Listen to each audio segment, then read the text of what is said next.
Sziasztok, Fejér Gyula vagyok, a Ustream társalapítója és technológiai igazgatója. Mitől függ, hogy piacképes a termékem?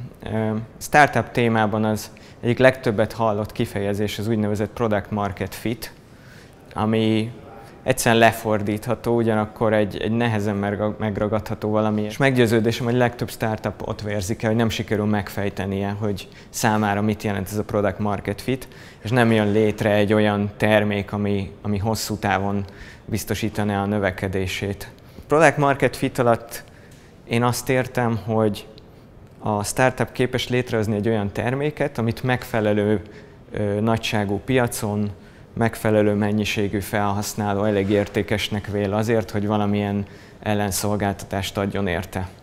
És képes akár a piac növekedni, akár erről a piacról kiindulva a startup növekedni, tehát a növekedést, ami a startup létnek az egyik másik alapkritériuma, azt képes megvalósítani ezzel. Ez a Product Market Fit egyébként nagyon sokféleképpen létrejöhet. Tehát nyilván lehet nagyon olcsó, nagyon széles tömegekre célzott termékekkel is előállni, de adott esetben lehet valakinek olyan terméke is, amit viszonylag kis számú vásárló vesz meg a világon, ugyanakkor számukra borzasztóan értékes. A közös bennük az, hogy kellő mennyiségű felhasználó számára nagyon nagy értéket hoz létre. És talán a legkomolyabb művészet ebben a startup csinálásban az, hogy hogyan tudjuk minél előbb megállapítani egy ötletről, egy termékről azt, hogy ezt a bizonyos Product Market Fit-et eséllyel valósítja-e meg. Ennek a validálásnak ma már rengeteg új módszere van, és nagyon nagy szakirodalma. A közös bennük az, hogy minél hamarabb igyekeznek eldönteni azt, hogy egy termék, egy ötlet az megáll-e a lábán, vagy pedig egyszerűen nem válik be, ebben az esetben pedig a lehető leggyorsabban valamilyen más ötlet után kell nézni, vagy pedig alapvető változtatásokat eszközölni. Ez ugye élesen szembe megy azzal a régi iparban, kereskedelemben alkalmazott stratégiával, hogy több évig dolgoznak cégek egy terméken, azt gondolják, hogy ez jó lesz, még talán előre meg is kérdezték az ügyfeleket, hogy szeretnének-e ilyet, és utána kijönnek ezzel a termékkel, és arra vagy van valódi kereslet, vagy nincs.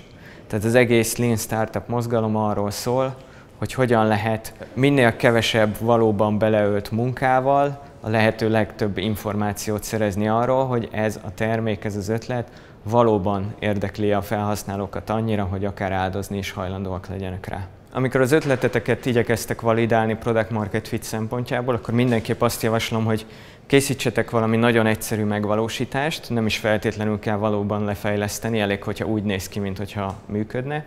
Találjatok hozzá vállalkozókedvű felhasználókat, akik hajlandóak részt venni a kipróbálásában, és figyeljétek meg, hogy hogyan viselkednek ezek a felhasználók.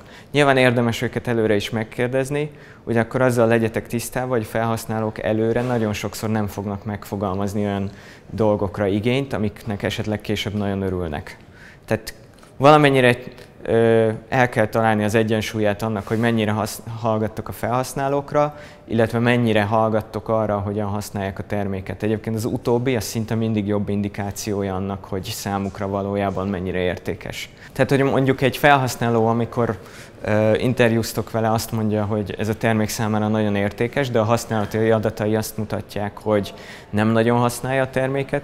Ez valószínűleg azt jelenti, hogy udvarias veletek, ugyanakkor a termék számára nem túl értékes. Itt érdemes azt feszegetni inkább, hogy mivel lehetne értékesebb számára a termék, és így tovább. Ennek a megközelítésnek a segítségével mi is a Ustreamnél meg tudtuk tenni azt, hogy egy viszonylag kezdetleges prototípussal indultunk el, figyeltük a felhasználókat, hogy mik azok a funkciók, amiket használnak, mik azok, amiket nem, és segített nekünk abban, hogy elhagyjunk csomó mindent, amiben egyébként komoly munkát készültünk ölni, és arra fókuszáljunk, amit valóban használtak a felhasználók, és így sokkal hamarabb tudtunk egy olyan szolgáltatást létrehozni, aminek valóban volt értéke a számukra. Hogyan találj befektetőt? Ennek nincs nagyon konkrét, kialakult szakirodalma. Mindenképpen érdemes követni a komolyabb üzleti angyalokat, sokan közülük blogolnak, aktívak Twitteren, LinkedInen érdemes kapcsolatba lépni velük. Járjatok el rendezvényekre, ahol előfordulnak, tehát meetupok, versenyek, konferenciák. Igyekezzetek eljutni oda, hogy akár csak kutyafuttában is, de egy gyors termék demót, hogyha van termék, az nyilván előnyös ilyen szempontból, meg tudjatok ejteni velük.